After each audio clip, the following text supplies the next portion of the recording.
Muito bom, maravilhoso esse projeto do Alex. Enche o coração da gente. É um privilégio contribuir. Afinal de contas, como que não, né? Dentro dessa realidade que existe entre os deficientes, como não contribuir? Então procurem, o abençoado vai ser você, se você contribuir com esse projeto. É muito bom a gente plantar o nosso dinheiro aonde a gente vai ter a certeza que não vai colher nada. Pode ter certeza. Segunda semana da nossa série sobre família. Fico muito feliz que vocês vieram. Sem dúvida é um tema para a gente de extrema importância. Afinal de contas, quem não quer uma família saudável? Quem não quer ser um pai saudável, uma mãe saudável e ter filhos saudáveis? Esse é o nosso desafio da nossa vida. Falar de casamento é falar sobre um presente de Deus. É maravilhoso essa ideia de Deus de ter sonhado em nos dar alguém para que a gente pudesse dividir a nossa vida, compartilhar, trocar, conversar. Eu sempre digo, me fascina essa questão que Deus nos presenteou com a vida. E a gente entregou essa vida para alguém cuidar, para essa pessoa um dia dizer sim para nós. E a partir desse momento, a gente divide a vida com ela e aí nos dá esse poder ainda de fazermos filhos que todos eles são eternos. Eu não sei se tu consegue dimensionar a tamanha grandeza quando Deus olhou para o homem e disse: façamos o homem a nossa imagem e semelhança, e a partir daí Ele nos deu poder para fazermos filhos, e todos os filhos são eternos. Muitas vezes os nossos olhos estão cheios de escamas e a gente não consegue dimensionar a tamanha grandeza que nós fomos presenteados nessa vida. Mas sem dúvida, casamento é um presente do céu. Uma das frases que mais me chocou na minha vida e que eu guardo ela, de alguma forma, com muita tristeza, é quando um amigo meu perdeu a esposa de câncer e depois de uma semana ele falou para mim essa frase: tá difícil, meu amigo, a minha cama ficou muito grande só para mim. E essa frase lateja até hoje nos meus ouvidos pelo fato desse presente que a gente tem todos os dias ao lado da nossa vida. É um presente. Semana passada eu tratei sobre a preguiça, sobre a mulher briguenta. Hoje eu vou tratar também somente 2 pontos. Já vou pedindo perdão se eu usar um vocabulário meio pesado, mas o meu desafio é que eu me faça compreensível com vocês. O primeiro ponto que eu quero tratar com vocês é exatamente o que vem abalando de uma maneira muito cruel os nossos casamentos, que é a questão da fidelidade. Quando eu penso que Deus nos chamou para que a gente tivesse uma harmonia, uma mistura entre 2 pessoas, e a partir dessa mistura a gente ia se tornar uma cor, uma harmonia, uma atmosfera, algo que o que tem na nossa casa só tem dentro da nossa casa, e a gente vem brincando talvez com isso. Eu fico extremamente abalado. Extremamente abalado. E uma das coisas difíceis dos nossos dias é a questão da fidelidade. A infidelidade cresce, na verdade, mais do que um açude quando chove, diariamente, pelo fato da tecnologia ter crescido, pelo fato do celularzinho estar na mão, pelo fato da comunicação, pelo fato do mundo ter ficado cada dia mais erótico e mais sedutor. A infidelidade tem crescido nos nossos dias, e com ela, que hoje eu quero tratar disso, que é um câncer nas famílias modernas, ou seja, nas nossas famílias, é algo chamado pornografia. Quero conversar com você sobre isso. Por quê? Porque cresce diariamente o número, cresce tanto a ponto que está crescendo mais o número da pornografia do que o mercado da música. E olha que o YouTube não dá conta de colocar praticamente tantas músicas diariamente, e a pornografia tem aumentado mais que a música. Por quê? Porque está acessando. E se está acessando, gente, infelizmente, o Brasil hoje é o país que mais acessa a pornografia no mundo. O Brasil é o país que mais acessa a pornografia no mundo. Qual é a consequência do uso da pornografia? Que na verdade talvez tem gente que não está sentindo a curto prazo, mas a longo prazo é certo que vai sentir. A primeira coisa que a pornografia causa no ser humano, ela vai gerar um complexo de inferioridade. Primeiro no homem. Por que vai causar esse complexo? Porque os homens que são escolhidos para fazer tais filmes, eles são perfeitos.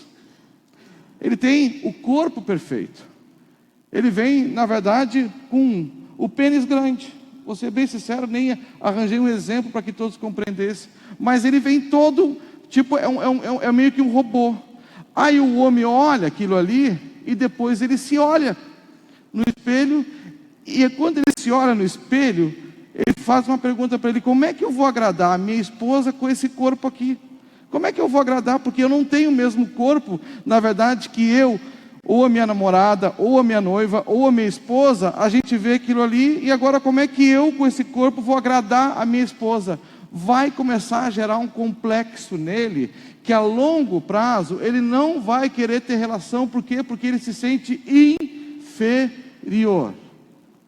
Então a pornografia, a longo prazo, ele vai tirar o apetite sexual do homem, a ponto que ele não vai conseguir satisfazer a esposa dele.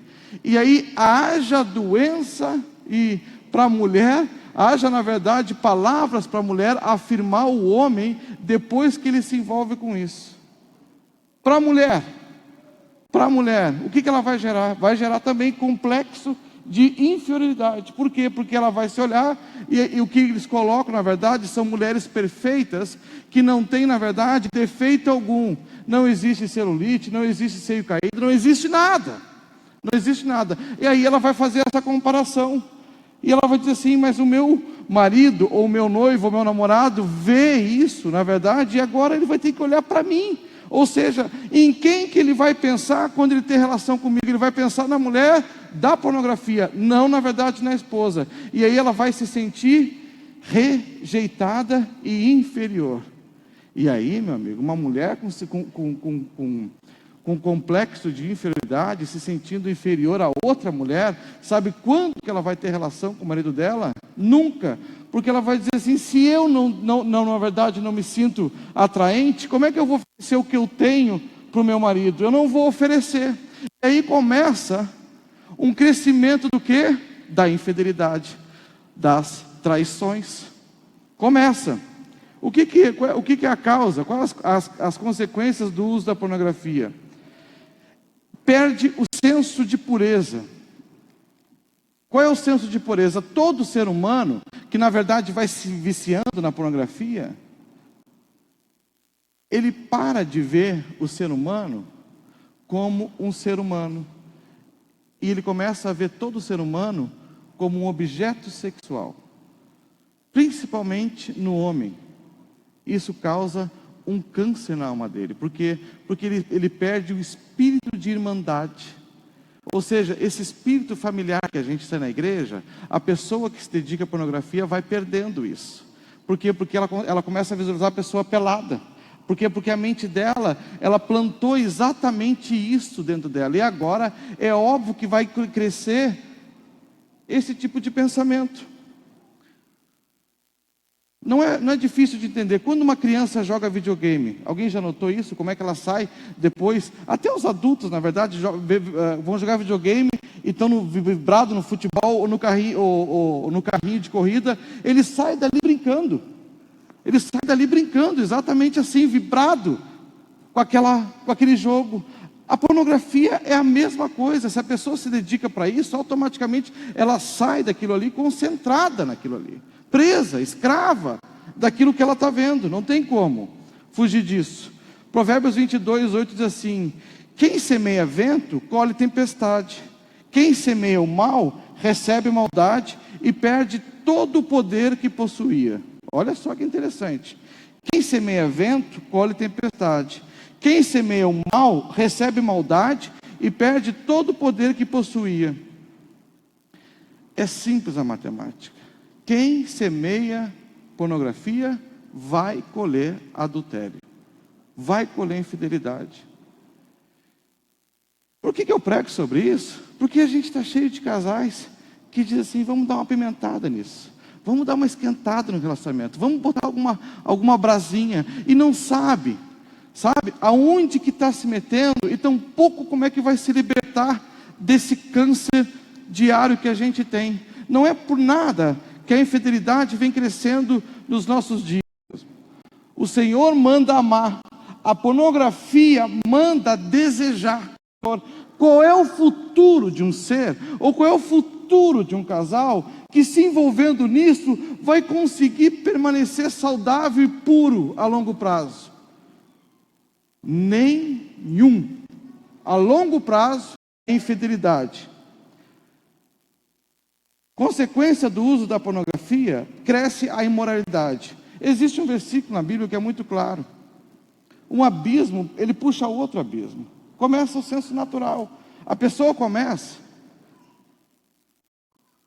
e a primeira é o homem com mulher. Aí depois que vê, aí começa uma troca de nome.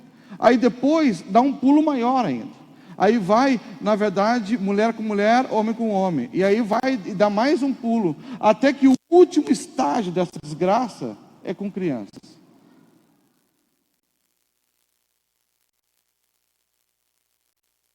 Diariamente, esse problema tem entrado na vida de muitos irmãos.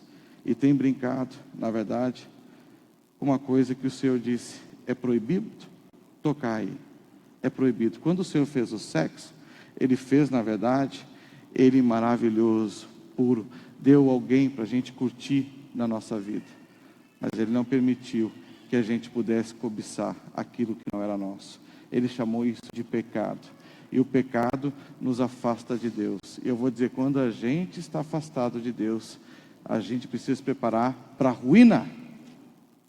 Pessoas afastadas de Deus precisam preparar as suas famílias para a ruína. Querer recuperar a pureza olhando pornografia é o mesmo que querer recuperar águas doces quando elas desembocam no mar. Já viu quando a lagoa vem e ela entra no mar, tipo a Barra de Tramandaí? A lagoa vem e entra. Querer, na verdade, ter pureza olhando pornografia é a mesma coisa que querer separar a água doce da água salgada. É uma tarefa impossível de ter. Não tem como ter. É impossível. Ela vem corroendo a vida de muitos casais. A pornografia, ela é pior que a droga. Por quê? Porque a droga, se a pessoa ir para um centro de recuperação, existe um processo de desintoxicação. Só que como é que tu vai tirar do pensamento das pessoas algo que depois entrou na vida delas? Vai demorar 1 ano, 2 anos, 5 anos, 10 anos, 20 anos, e ainda ela vai poder abrir que nem uma gaveta abre, que nem uma mão abre um arquivo. A pessoa vai poder abrir aquelas cenas e ela vai ficar escravo daquilo ali. Qual é o futuro dos casamentos? Talvez aqui tenha pessoas que nunca fizeram isso, mas talvez um dia vão receber o convite. Vamos dar uma pimentada na nossa relação.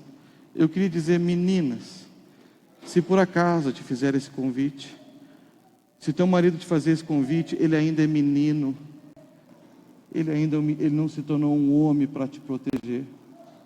Porque o dia que ele crescer e se tornar um homem de Deus, ele vai dizer: nunca mais a gente vai clicar nesse tipo de coisa para trazer impureza para dentro do nosso casamento. A minha oração a Deus é que ele cresça. E se a mulher ativa isso, que Deus te chame a ser um dia uma mulher de honra no teu lar, a ponto que tu possa se tornar um vaso de honra para Ele, porque tu tem trazido um câncer para dentro do teu casamento. Sabe o que ela faz? Ela aumenta a violência. Psicólogos concordaram, todo tipo de violência é resultado de algum tipo de frustração sexual que tem como uma das principais causas a pornografia. Não existe pedófilo que não acesse a pornografia. Não existe. Todos eles estão interligados nesse câncer que vem corroendo com a família. E as pessoas vêm brincando com essa clicada. Ah, vamos sentar, vamos dar uma clicada, vamos ver, vamos dar uma aquecida. É ruína, porque nunca foi tão fácil. Sabe por que as pessoas às vezes não conseguem transcender espiritualmente? Por esse motivo. Ficam escravos desse pensamento. Não conseguem se libertar. Escuta essa frase. Podemos trocar de trabalho, de parceiro ou de religião, mas até que não nos transformemos internamente, atrairemos as mesmas pessoas e circunstâncias. Reclama da vida, reclama do parceiro, reclama da esposa, mas enquanto não houver uma transformação no teu interior, nada vai mudar. O Evangelho, ele convida para isso, para uma transformação interna, chamando a culpa exatamente para nós. Eu que preciso mudar, é a partir de mim que precisa vir um novo. Aí tu me pergunta assim, tá, pastor, mas qual é o meu limite? Até onde eu posso ir, afinal de contas, como casal, como homem, como mulher? Até onde tu pode ir? Em todas as sessões, como se teu marido estivesse do teu lado. Sabe aquele sorriso, às vezes, que é um sorriso meio para fazer um charme? Tu pode dar esse sorriso se teu marido estivesse do teu lado? Não posso, pastor. Então tu não pode dar esse sorriso. É como se a pessoa estivesse presente o tempo todo. Ah, eu só toquei na mão dela. Tá. Mas se a esposa estivesse do teu lado, tu teria tocado na mão dela? Não teria. Então tu não pode tocar na mão de ninguém. Aí eu mandei uma mensagem. A tua esposa podia ver essa mensagem? Não. Então esse é o teu limite. É como se ela tivesse o tempo todo do teu lado. É como se ele tivesse o tempo todo do teu lado. É esse o limite nosso. E acabou. Quem pratica essas coisas, jamais, na verdade, vai ser infiel. Agora, quem brincar com isso aí, vai ser dominado pela infidelidade. E vai se tornar escravo dela. Escravo dela. E Deus não chamou a gente para isso. Eu sempre digo, ninguém entra num avião para fazer uma viagem, dizendo assim, eu espero que ele caia. Quando a gente entra num casamento, a gente não espera que ele caia. Agora, se tu entrar na cabine e apertar todos os botões para ele cair, ele vai cair. E é exatamente isso que eu vejo as pessoas fazendo. Não, eu não entrei para me separar, mas tu aperta os botões para o avião cair. Então é certo que tu vai te separar. Não tem outra forma. Não tem outra forma. Aí o que eu faço, pastor? Se eu sou uma pessoa viciada em pornografia, a primeira coisa que a pessoa tem que, na verdade, é tomar uma decisão. Parece tão infantil isso que eu estou falando, mas é essa frase que ela diz, eu não vou clicar e acabou o assunto. Por quê? Porque eu não vou lá. O Senhor também não vai aparecer em forma de anjo dizendo assim, ó, não clica aí. Não vai, tem que partir de ti. Olha, cada vez que eu prego sobre isso, eu me recordo da minha mãe me ensinando a tomar decisão, que é a vontade que eu tenho. Não me leva a mal sobre isso que eu vou falar, mas quando eu estava sentado, às vezes, na porta de casa, e a minha mãe mandava fazer uma coisa, eu tinha que tomar uma decisão, se vou ou não vou, daqui a pouquinho o cabo da vassoura pegava. Yes! Sim, mas por trás. Foi poucas vezes na vida, mas elas foram inesquecíveis para mim. Hoje, quando tiver que tomar uma decisão importante dessa, eu lembro, eu preciso tomar uma decisão. Eu preciso tomar uma decisão. O meu posicionamento é dizer assim, não vou clicar, não vai me dominar esse tipo de coisa. Não vai. Não vai. Não vou deixar. Digno de honra entre todos, seja o matrimônio, bem como o leito sem mácula, sem mancha, porque Deus julgará os impuros e os adúlteros. Hebreus 13:4. Adoro esse versículo, amo citar ele, que é onde, para mim, Deus resolve uma questão fantástica no homem.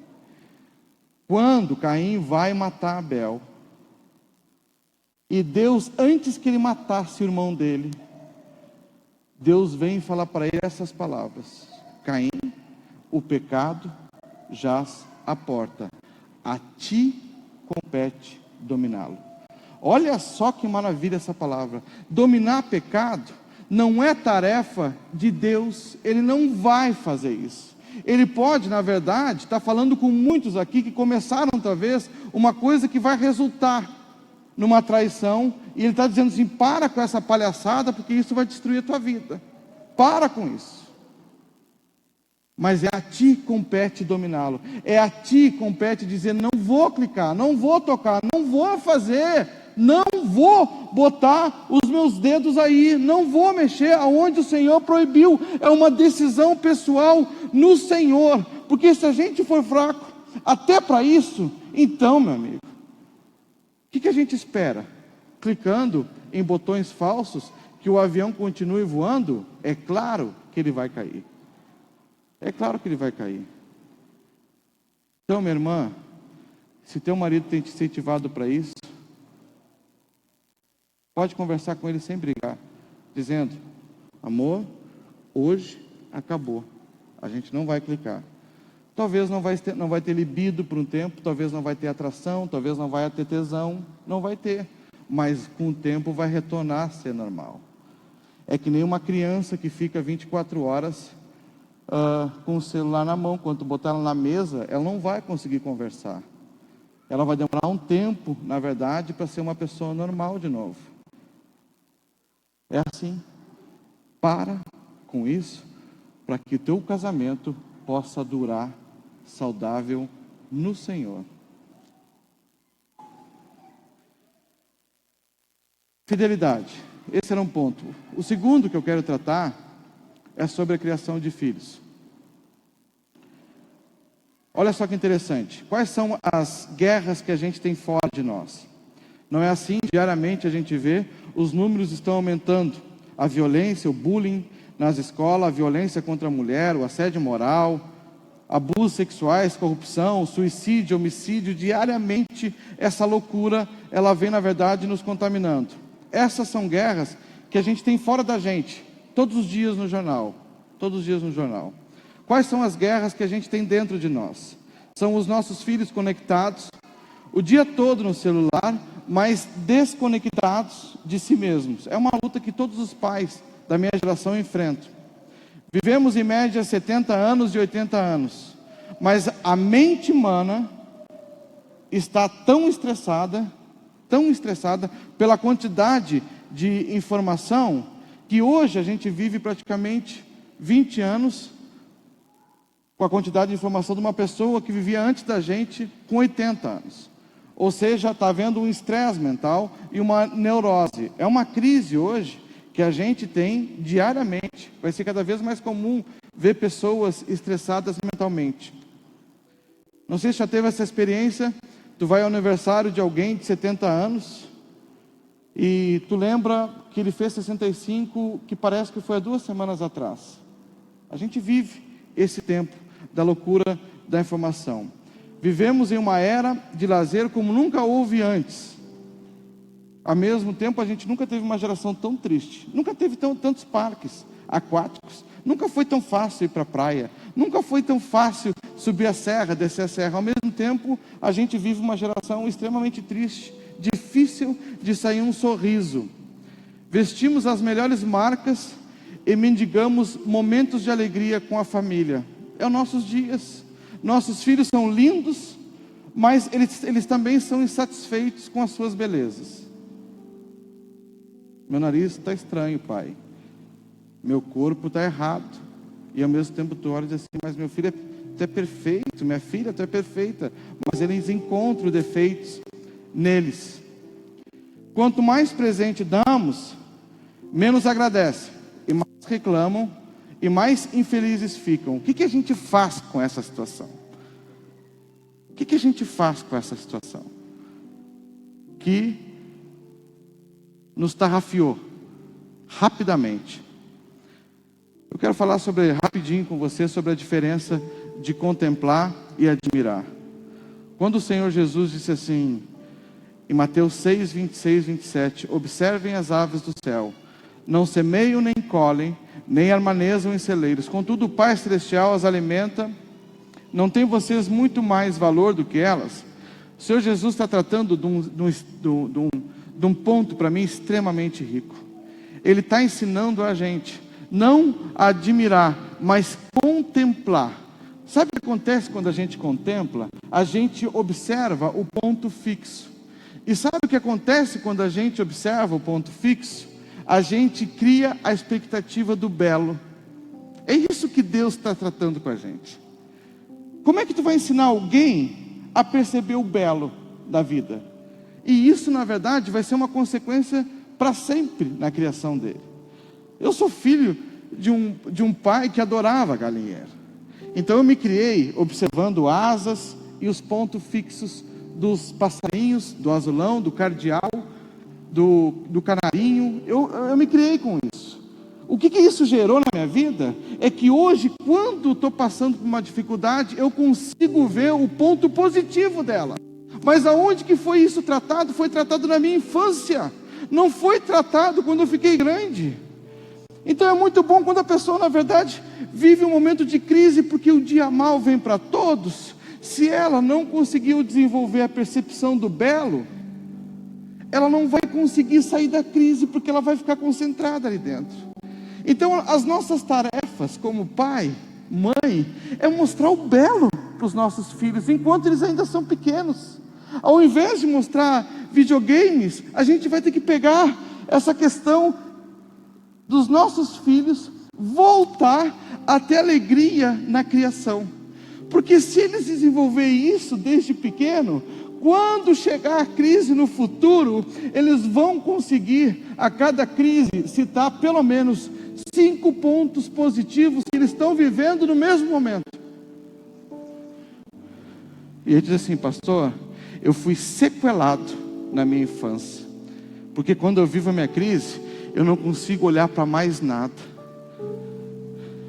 Mas os teus filhos não precisam passar por isso. Diz o Senhor Jesus: observem as aves do céu, elas não semeiam nem ceifam, todavia vosso Pai Celestial alimenta todas elas.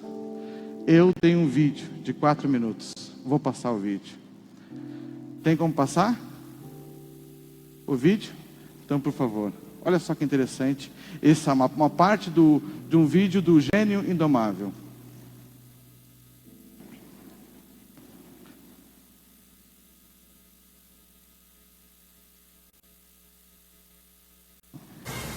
O que é isso? Um passeio romântico entre 2 homens? Muito bonito. Você acha que os cisnes são um tipo de fetiche ou você costuma passar parte do seu tempo aqui?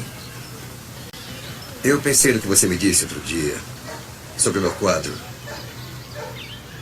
Passei uma noite inteira pensando naquilo. Aí me ocorreu uma coisa. E eu pude dormir tranquilamente. E aí não pensei mais em você. Sabe o que me ocorreu? Não. Que você é só um garoto. Não tem a menor ideia daquilo que fala. Obrigado. Tudo bem. Você nunca saiu de Boston? Não. Se eu lhe perguntar sobre arte, você vai ter um conhecimento superficial que leu em livros. Michelangelo. Sabe tudo sobre ele. Ótimo trabalho, muita inspiração, muita esperança, orientação sexual e tudo mais, certo? Aposto que não sabe o cheiro que tem a Capela Sistina. Na verdade, eu nunca estive lá olhando para aquele teto maravilhoso. Olhando. Se eu perguntasse sobre mulheres, você enumeraria aquelas que lhe prestaram favores pessoais. Pode até ter transado algumas vezes.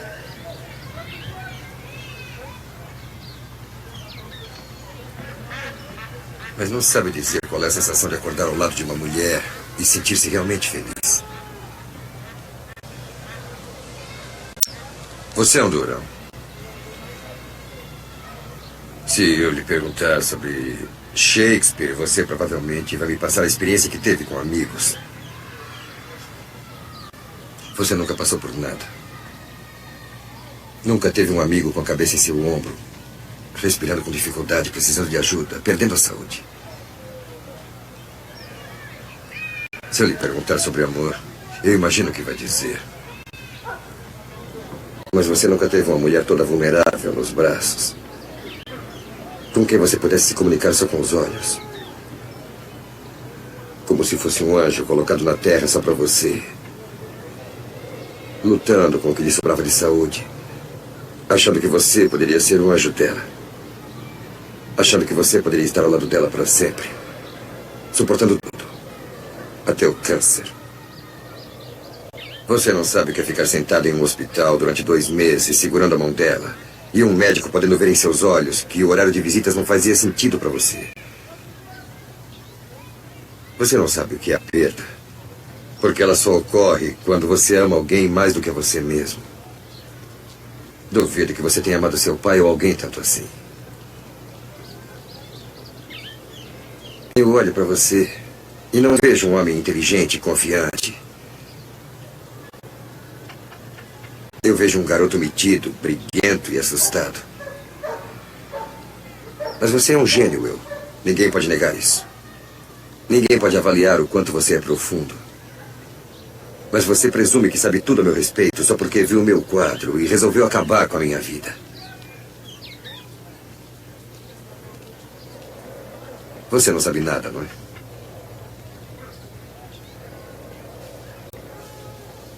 Acha que eu tenho condições de saber como foi sua vida, como você se sente, quem você é, só porque eu li Oliver Twist?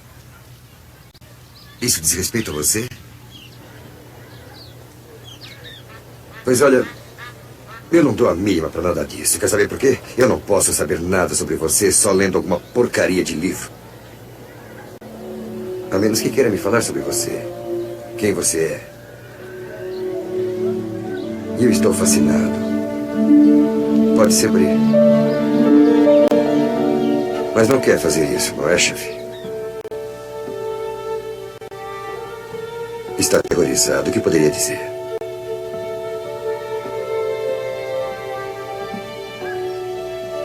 Acabou no seu tempo.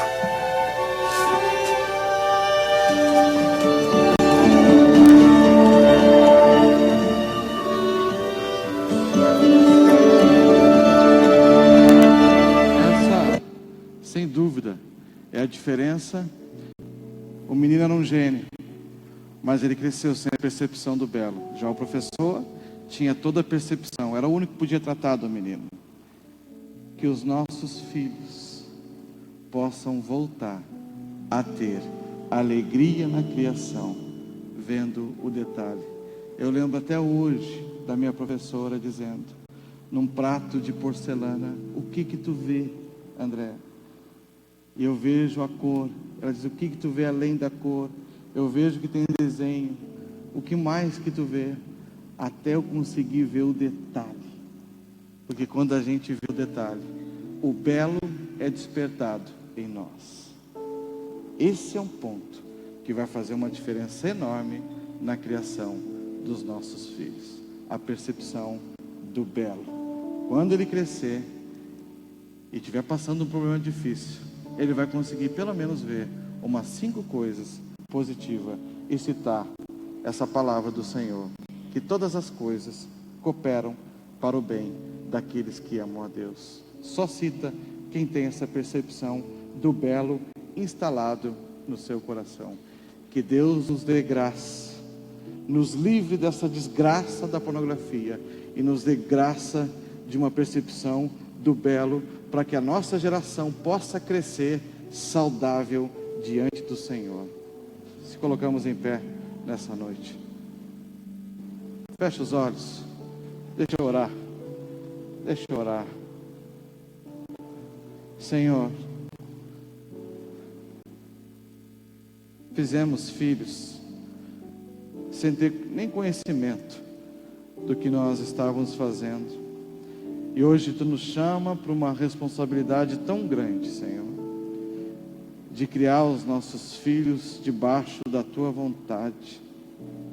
Pai, eu te peço, ensina-nos a ensinar a cada um deles, para que eles possam crescer saudável, a ponto, Senhor, que eles possam discernir o certo e o errado.